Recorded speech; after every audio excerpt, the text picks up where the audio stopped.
Halo mitra TU Center. Kali ini saya bersama sahabat saya dari kecil, dari tetangga rumah dari kecil, benar-benar dari kecil. Dan kemudian kebetulan teman satu SMA gitu ya. Iya, satu SMA. Namanya Yudi. Nah, sekarang kebetulan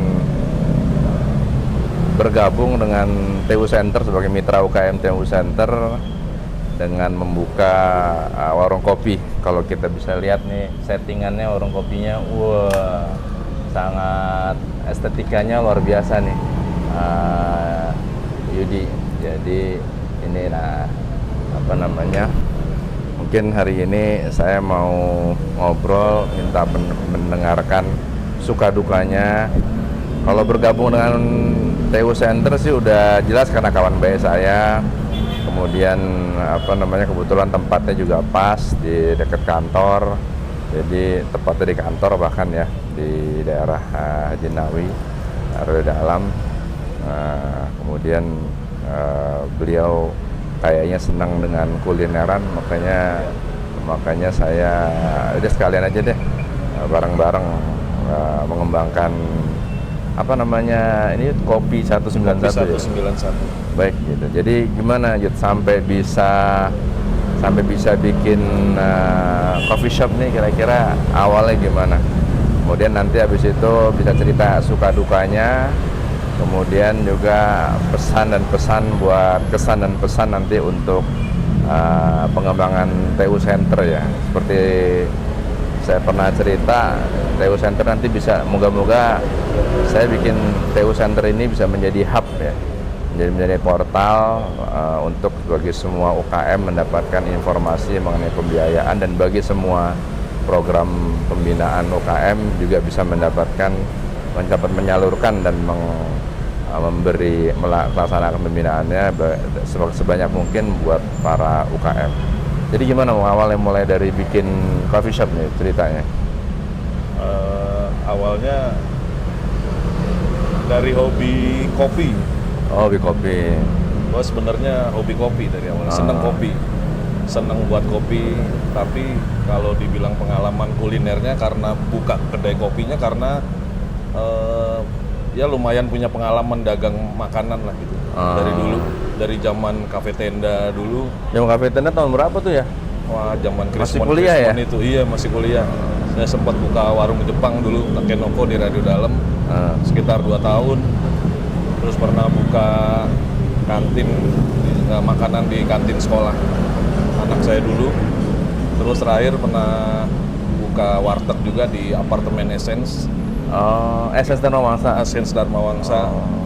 Terus terakhir ya di pandemi kemarin sempat open PO, terus ya alhamdulillah dapat orderan dari teman-teman juga untuk bikin nasi box untuk berbagi. Zaman waktu itu kan pandemi, banyak tuh orang berbagi nasi bungkus gitu. Jadi emang ya lumayan punya basic di kulineran lah gitu. Nah, karena waktu berjalan kepingin juga punya kedai kopi gitu. Gitu, terus ya akhirnya alhamdulillah bisa buka di sini. Kira-kira begitu sih perjalanannya. Jadi dari hobi ya? Dari hobi. Kalau suka dukanya punya bikin warung atau buka kuliner apa tuh? Suka dukanya, kalau sukanya pasti klasik. Kebanyakan orang sukanya kalau laris yang beli banyak tuh pasti suka. Suka dukanya ya klasik lah. Dukanya juga kalau sepi kan tuh dukanya gitu. Tapi karena punya pengalaman dagang lumayan gitu, terus dari situ kayak jiwa dagangnya tuh tertempa lah gitu dari situ, dari jualan ke jualan gitu. Saya dulu itu kalau lagi sepi gitu, tapi ya lagi sepi terus ngapain? Lagi sepi, isi waktunya ya kita mikir aja gimana caranya supaya rame. Kan gitu. Karena kan banyak orang sepi terus down kan gitu. Wah, gua nggak laku nih gitu. Itu dari segi apanya ya, jualannya, tapi dari segi mentalnya saya mikir nggak mungkin sepi terus gitu. Kalau lagi rame juga nggak mungkin lah gitu ya. di sini saya belajar juga sambil apa ya namanya mental lah gitu. Karena juga sekarang udah tambah umur kan, jadi apa ya belajar ya kayak dikaitkan dengan agama lah gitu kan. Ya nggak mungkin lah Allah ngasih yang nggak enak terus.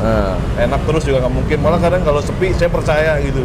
Oh pasti satu hari gua akan rame nih gitu. Dan ngalamin juga begitu rame terus. Yud siap-siap Yud, besok kalau seandainya dikasih sepi. Jadi akhirnya suka dukanya ya udah ya klasik ya nggak gue pikirin lah gitu. Dijalanin aja semuanya gitu. Happy aja pokoknya. Gitu. Jadi apa namanya, kalau kata teman-teman misalnya, atau seperti dalam Al-Quran suka ada inama usri yusro tuh. Kalau ada kesulitan pasti ada kemudahan. Artinya begitu sepi pasti ya habis itu rame itu ya. Iya. Harus yakin begitu ya. Betul. Dan itu gue ngalamin banget juga di sini. Gitu. Karena kan kalau dulu baru-baru awal begitu buka sepi, mutung lah ya atau apa atau kurang ini gimana, kurang lebihnya pasti ada lah gitu, kita koreksi. Tapi yang lebih makin kesini makin umur gua usaha itu makin apa ya, lebih ya itu tadi melibatkan Allah lah gitu. Gitu. Tawakal ya, harus tawakal ya. Gitu deh kurang lebih. Kira-kira. Terus kalau dagangan dari coffee shop apa yang paling gacoannya, favoritnya apa? Kan kalau ada di restoran tuh yang ada gambar signaturenya apa? Jadi di sini jelas sesuai dengan apa logonya, kopi dan roti jadul. Jadi roti jadul. Jadi ada roti kayak roti sobek gitu, dia dibikin adonannya kebetulan istri sendiri yang bikin.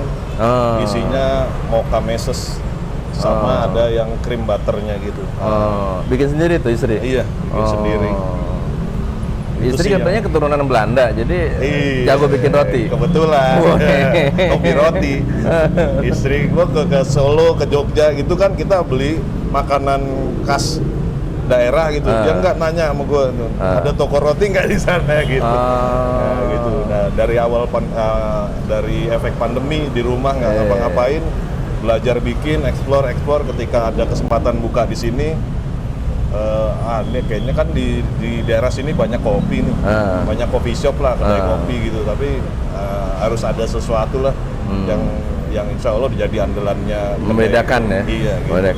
Kalau bahasa bisnisnya competitive advantage, sesuatu yang istilahnya luar biasa dibandingkan dengan yang lain-lainnya. Jadi roti jadul. Iya, roti jadul. Andalannya lah, mudah-mudahan sih ke depannya benar-benar jadi ininya lah. Oke. Terus kalau kopinya ini bikin ini sendiri, beli terus racik sendiri, timbang ini gitu. Iya. Jadi dari biji kopi nanti kita kalau misalnya untuk bikin yang ice coffee standar gitu, kita bikin espresso sendiri.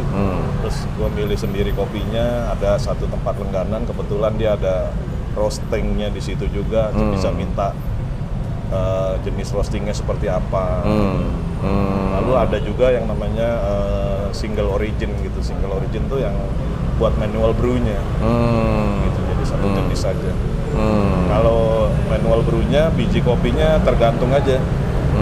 Kalau misalnya satu minggu ini atau 1 bulan ini gue nyediainnya misalnya kopi lintong atau apa, dia habis nanti dia sekalian mengenalkan orang lah kopi-kopi kita ini kan bagus-bagus tuh. Indonesia ini kan kopinya banyak, biar tahu lah.